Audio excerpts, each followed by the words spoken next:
Nasa arangkada na ang 50th Metro Manila Film Festival. Pero ngayon pa lang buhos na ang positive reviews sa GMA Pictures film na Green Bones. Hirit ng ilan, Metro Manila Film Fest frontrunner ang pelikula na sobrang ipinagpapasalamat ng cast and crew.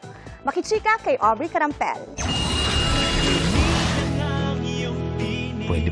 Filipino cinema at its finest. A cinematic gem. An excellent film. A must-watch movie. Ilan lamang ito sa positive reviews mula sa film critics, vloggers at miyembro ng media na nakapanood ng pelikulang Green Bones sa advance screening at premiere night ng pelikula. Ang pinakamalaking prison island sa labas ng Metro. 5/5 rating ang ibinigay ng The Manila Feed na tinawag ang pelikula na MMFF 2024 Best Picture Frontrunner na dapat panoorin. Pinuri rin ang pagganap ng mga bidang sina Kapuso Drama King Dennis Trillo at Kapuso Prime Action Hero Ruru Madrid. Maghanda raw sa roller coaster of emotions at magdala ng tissue. Wala kong sabihin na hindi mo masamang tao si Dom. 5/5 din ang nakuha ng pelikula mula kay Richard Paglikawan ng Lionheart TV na pinuri naman ang kwento, direksyon, performances at visuals ng Green Bones.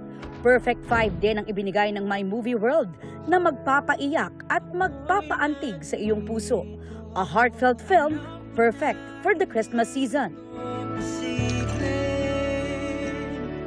9 out of 10 naman ang Green Bones mula kay movie reviewer Fred Said na pinuri naman ang husay ng direksyon ni Zig Dulay, pati na ang cinematography ni Neil Daza.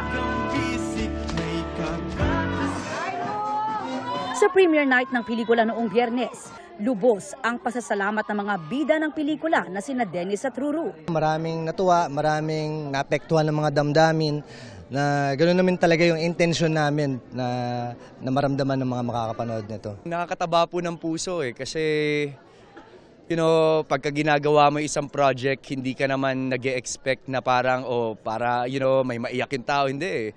Parang you're just doing it because you love what you're doing. Bukas, araw ng Pasko sa pagbubukas ng Metro Manila Film Festival, mag-iikot ang cast ng Green Bones sa ilang piling sinihan sa Metro Manila. Aubrey Carampel, updated sa showbiz happenings.